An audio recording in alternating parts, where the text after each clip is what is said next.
coming up. There's at least 2 that are on the schedule, and one of them that's on the schedule that capped in a unbelievably short amount of time.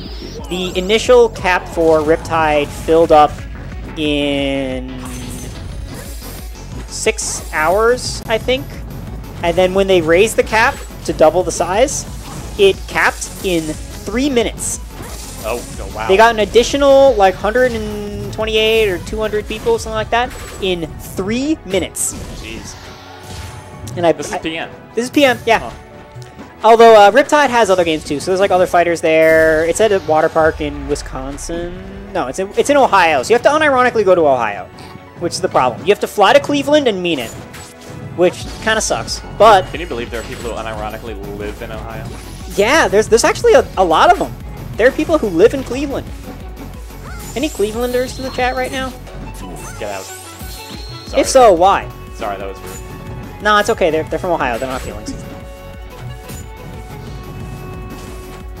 You know how people from Mass have a reputation for being really rude? Yeah. I have no idea where that comes from.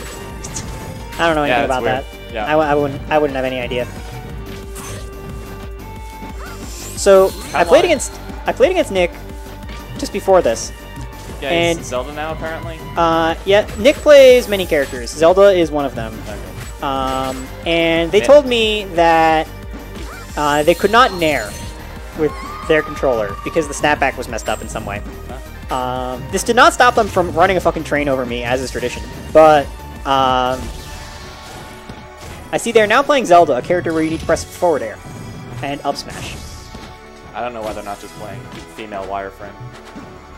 We were talking about that yesterday. Yeah, you were there. Yeah. That's probably why you brought it up, because we were Yes. talking about it. Yeah. That is why. See, I have temporal awareness. Yes. I know what time it is. I think after this set, I'm gonna go to Wendy's, regardless of the outcome. Okay. Also, it's okay. I never learned object permanence. Yeah, honestly, object permanence is overrated. Like, sometimes an object leaves your like vision, and you're like, I don't really want that object to exist anymore. You know? Yeah. It's like you park in the wrong spot, and you get a parking ticket, and you're just like, well, I don't have any object permanence, so if I just take this parking ticket and just like put it in the ditch, it's gone. Yep. Like, it doesn't exist anymore. I have no idea what happened to it. And as we all know, that's admissible in a court of law. Yep. So you just get to take that, and the courts just have to hold that L. And that's a real W moment if I've ever heard one. Kind of a weird thing that the court system never addressed. Yeah. But you know, whatever. It's part of the life speedrun hack. It's really hard because you don't have access to all that much when you're in the infant stage, but you can actually skip learning object permanence if you just never move. Oh really? Yeah. For the whole time you're an infant, you just don't move.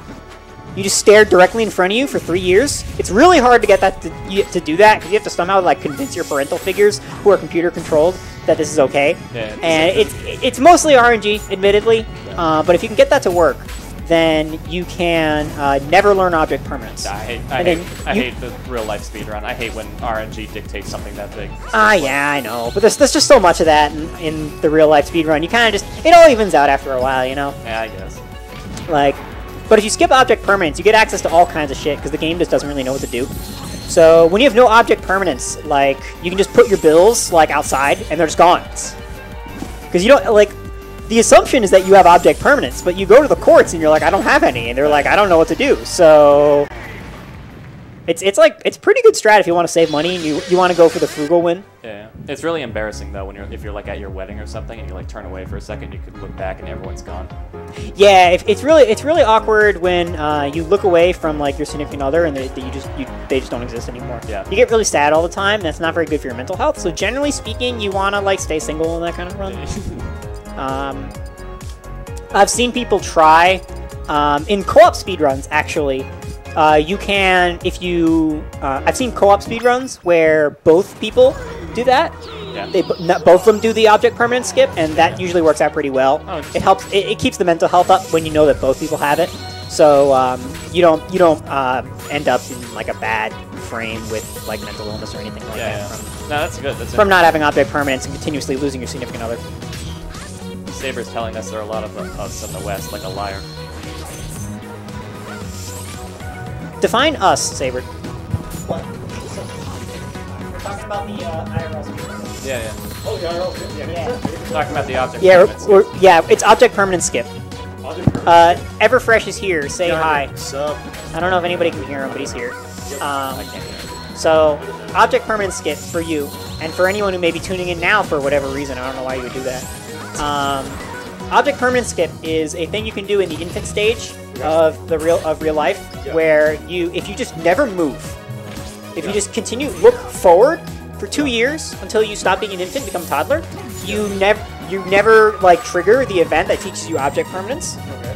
So you have to like convince your like parental figures to be on board with this, to like never have you move, and they just have to like feed you, stuff like that. But if you can make that work, it requires language skip too, so that you can speak as an infant. yeah. You can tell them that. If you get the it's really easy if you get the early language perk. Yeah. But if you don't have the early language perk, it's a little harder. How do you get the early language perk I feel like there's a sequence perk that we haven't talked about yet. You kind of have to do a lopsided early build. language is a perk you can put points into it when you create your character. Oh, okay. Yeah. It kind of results in a lopsided build with like mostly charisma and intelligence. But like, Oh, sure. Yeah. The charisma, you generally want to put a lot of points into charisma anyway when you're going for a speedrun, because maxing out your charisma is a really great way to convince people to do shit for you that they would never normally do. I know I did a build once where I maxed out charisma, and I just like walked into a bank and I just like shook the CEO's hand, and I just became like a high-ranking executive just with a handshake. Firm handshake got me all the way up there. what category was that in? That was any percent I think environmental disaster category. I think becoming a high-ranking bank CEO is a really good way to like access enough money to destroy the environment. That category is a lot of fun. If you've never tried it, highly recommend it. Never tried it. Gotta give it a shot. Yeah. I just do the category of getting kicked out of the movie theater. Yeah. 80%. See, Connor knows what's up with the charisma builds. There's all kinds of fun stuff you can do with charisma builds. One of my favorite things to do is when you're in the school stage, you can just convince teachers to quit their job until the game runs out of teachers, and then you don't have to go to class. Ooh. That's a really fun thing to do, because if you spec max into charisma and intelligence and minimum into everything else, you just convince teachers to quit their job until there's no more teachers, and then you can speedrun the entire school curriculum unsupervised, and you can graduate college at like 8 years old. It's insane. That's one of the best ways to go about that. I think my favorite category is 80% end capitalism. Oh, any percent end cap, any percent. 80% end capitalism. Ooh, yeah. It's the best category. So basically, you have to like, you have a lot of options in this category. So I think I think it's possible to do this with like a number of different ways. Basically, the whole point is you shut off supply chain. Yeah. Right? So this is another charisma build. Oh yeah. So basically, you have charisma, but it's not like to convince people to shut down the supply chains. It's to build a movement of like unbelievable numbers of people. So like bigger than any movement actually could be in real life. So basically, you spec all the way into charisma. You build like a huge underground movement to just like shut off all the oil pipelines, or like turn off like the entire global food supply chain. Yeah. And capitalism is over. Capitalism gets ended. Yeah. If you shut off the fuel supply, it's the easy way to do it. Yeah, that's a great way to go about it. 90% end capitalism, pretty cool. 80% end capitalism is a lot of fun. 100% acquire all the money is a good one also. Yeah, you actually can do it. So what you do is what you have to do is there's a perk you can get. It's not really it's a bug exploit you can do that causes you to live longer. Okay. Basically it turns you into if you eat like a ton of lobster when you're a kid, like a lot of lobster, and you spec into superstition a little bit. The "you are what you eat" trigger can happen. No way. And you actually gain some lobster abilities. Ooh. This is like not really intended behavior. It's supposed to just be a thing that's used to scare kids to increase their fear stat, but it actually does work if you eat enough of it.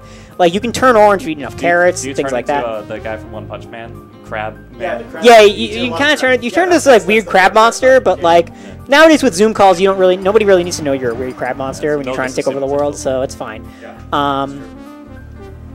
But what you can do is you basically gain the gene from lobsters that lets them like theoretically live forever unless they get eaten by something. Oh yeah. So what you do is now that you're functionally immortal because you ate but when I say you have to eat a lot of lobster, I mean you have to eat like lobster 3 meals a day, every day, from when you're an infant to when you're to the adult stage.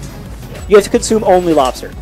And stay sane somehow. It's pretty hard, and you also have to have a lot of money, or you have to live like near lobster. Oh, yeah. The way I did it when I ran this category is I actually just had my parents be lobster fishermen. So we just got to have lobster every day. It was actually kind of neat. It's a great way to save money doing that. They just take home a lobster every day, and you're just good with that. Category's not really runnable if you don't have easy access to lobster like that. The other thing you can do is have a relative who works the fish counter in a grocery store, who can steal you a lobster every day. It has to be lobster because lobsters are the ones with the gene that lets them that lets them like refresh the telomerase. I think is what it actually does. This is real, by the way. The lobster telomerase thing is real. That like meme aside, that's real. Back to meming. So. Oh, you're right. This is important information. So, so once you're functionally immortal because you've consumed lobster for 18 years, you can start like acquiring money. So once you're immortal because you've consumed for 18. Yeah. Yeah. This is what SG commentary is like. I don't know. It's always been like this. This is what it's supposed to be. Yeah. So once you've consumed enough lobster. Once you've consumed lobster for 18 years and you've gained the telomerase gene, you can start acquiring a lot of money. So when you're 18, you get like a job. Just any job is fine, doesn't really matter, as long as you live at home and you don't spend any money. So you spend nothing, you don't buy anything for yourself, you do nothing like that. You just acquire money, and then now since you've spec'd into charisma as you should, once you have enough money, you can do the school skip that I talked about. You can do that in a college. So you apply to a college, you get in. Well, it's gonna be way harder. Well, no, it's actually way easier in a college because there's only so many teachers like who work at the college. Yeah. So like, you only have to do it like 4 or 5 times before there's just like no professors qualified to teach your course anymore. So once you do that enough times, you can just get your degree in like a semester because you can just speedrun every course. And then once you have your degree, you go on and you get another degree. And you do this continuously until you've acquired every degree. Is that much more efficient though than the run where you just lie about your degree? So the reason you do this is so when you lie about your degree, if you lie about your degree, the problem is if you ever fail a charisma check, you lose the run immediately. Oh. So you can still fail some charisma checks with max charisma. The chance is low. Yeah, but if you spent all the way into charisma, like why wouldn't you just do that and then just refresh the run if you didn't do it right? Because I mean, at this point, it takes a little while to get it in. This run takes a really long time. Yeah, that's true. So yeah, you eat lobster for 18 years. So like, the first part of this run is so mind-numbingly boring. Yeah, it's a lot of so like, because you're just eating lobster for